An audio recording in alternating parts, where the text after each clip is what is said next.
La Biblia ha sido manipulada y los datos auténticos, históricos, verdaderos, fidedignos, verificables sobre los personajes que aparecen en el Tanaj y en el Nuevo Testamento fueron ocultados por la Iglesia o son los que están en el Corán. Bueno, lo primero que tenemos que tener claro, perfectamente claro, es que la Biblia, como el Corán, no es un manual de historia, sino que contiene la colección de historias que narran las experiencias del pueblo de Israel y que éste ha convertido en narraciones y mitos. La Biblia no es un libro de historia, pero en ella encontramos diferentes maneras en las que escribieron su historia. El modo en el que entendemos la historia desde el siglo XIX es muy diferente a cómo se concebía la redacción de los textos bíblicos y, por lo tanto, esto es aplicable a cualquier otra escritura religiosa. Por ese motivo, en la Biblia no encontramos crónicas exactas de los hechos ni testimonios de testigos oculares que pretendan dar una información históricamente fidedigna según nuestros criterios actuales. Sus autores, lejos de intentar actuar como historiadores, fueron transmisores de experiencias, de tradiciones y de mitos que quisieron dejar como legado a las nuevas generaciones, tal como dice el salmista en 78:3-4. Entonces en la Biblia no encontramos una crónica histórica objetiva, sino una enorme colección de maneras, de formas de transmitir un mensaje, de construir y expresar una identidad y de formar la conciencia de un pueblo para entender quién es, de dónde viene y a dónde se dirige.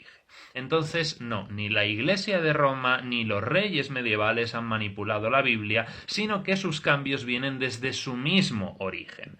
Los libros de la Biblia son resultado de un proceso de composición y de redacción de unos 1000 años, y a lo largo de ese tiempo sus autores no tenían reparos en introducir los cambios que fueran necesarios para servir a la comunidad. La Biblia refleja la trayectoria y el desarrollo religioso del pueblo judío y las comunidades cristianas, siendo el texto en el que generaciones enteras vertieron lo mejor de su intelecto, sabiduría y experiencia religiosa en distintos grados.